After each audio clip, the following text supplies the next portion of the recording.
বাংলাদেশে আবার নতুন করে ফ্যাসিবাদ ফিরিয়ে আনবার পায়তারা চালানো হচ্ছে। মনে রাখবেন, রক্ত দিয়ে যে জুলাই বিপ্লব হয়েছে, সেই বাংলাদেশে আর কোনোদিন ফ্যাসিবাদ ফিরে আসতে পারবে না ইনশাআল্লাহ।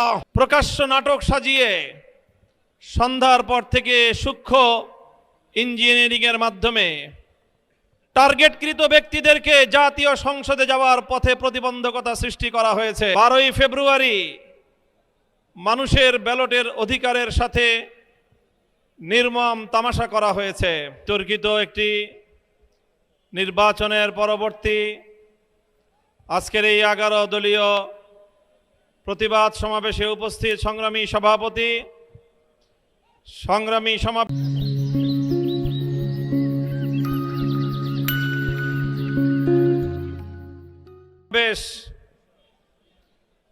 আমরা আশা করেছিলাম বহু রক্ত, জীবন, অনেক অশ্রু আর ঘামের বিনিময়ে অর্জিত জুলাই বিপ্লব পরবর্তী বাংলাদেশের মানুষ তাদের ব্যালটের অধিকার ফিরে পাবে।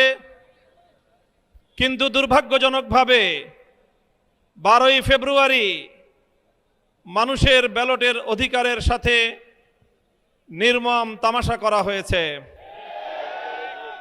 সারাদিন শান্তিপূর্ণ নির্বাচনের প্রকাশ্য নাটক সাজিয়ে সন্ধ্যার পর থেকে সূক্ষ্ম ইঞ্জিনিয়ারিং এর মাধ্যমে টার্গেটকৃত ব্যক্তিদেরকে জাতীয় সংসদে যাওয়ার পথে প্রতিবন্ধকতা সৃষ্টি করা হয়েছে।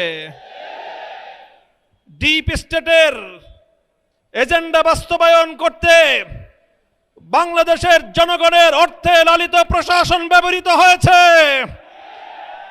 সিসি, আপনাকে বলতে চাই, আপনার পূর্ববর্তী সিসির পরিণাম থেকে আপনি শিক্ষা গ্রহণ করুন। আমরা যে আপত্তি জানিয়েছি, সঠিক তদন্তের মাধ্যমে জনগণের ব্যালটের অধিকার যদি ফিরিয়ে না দেন, বাংলার মানুষ জোর করে তাদের অধিকার কেড়ে নেবে ইনশাআল্লাহ। আপনাদের এই প্রহসনের প্রতিবাদ করার পর গোটা বাংলাদেশ জুড়ে আমাদের 11 দলীয় নির্বাচনী ঐক্যের নেতা কর্মী সমর্থকদের উপর যেই পৈশাচিকতা চালানো হচ্ছে, আমাদের বোনদেরকে ধর্ষণ করা হয়েছে, আমাদের মা বোনদের শ্লীলতাহানি শুধু নয়, তাদেরকে শারীরিকভাবে লাঞ্ছিত করা হয়েছে, আমাদের বাড়িঘরে অগ্নিসংযোগ করে বাংলাদেশে আবার নতুন করে ফ্যাসিবাদ ফিরিয়ে আনবার পায়তারা চালানো হচ্ছে। মনে রাখবেন, রক্ত দিয়ে যে জুলাই বিপ্লব হয়েছে, সেই বাংলাদেশে আর কোনোদিন ফ্যাসিবাদ ফিরে আসতে পারবে না ইনশাআল্লাহ।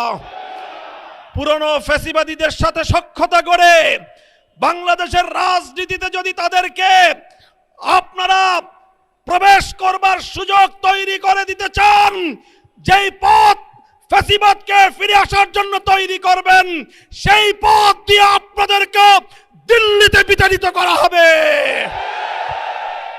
তৃতীয় কথা আমাদের পরিষ্কার, শরীফ ওসমান হাদি সহ প্রতিটি হত্যাকাণ্ডের বিচার করতে হবে। জুলাই বিপ্লবের আকাঙ্ক্ষা বাস্তবায়ন করতে হবে। জুলাই স্পিরিট থেকে যদি এক চুল পরিমাণ বাংলাদেশকে বিচ্যুত করার ষড়যন্ত্র করা হয়, জুলাই যোদ্ধারা আবার মাঠে নামবো, আবার মাঠে নামবো, আবার মাঠে নামবো ইনশাআল্লাহ। সকলকে ঐক্য এবং সংহত মজবুত করার, আগামী দিনে দেশের মানুষের ভাত এবং ভোটের ন্যায্য অধিকার বাস্তবায়নের লক্ষ্যে চলমান এই সংগ্রামকে মজবুত এবং সংহত রাখার উদাত্ত আহ্বান জানাই। নাসরুম মিনাল্লাহি ওয়া ফাতহুন করিব।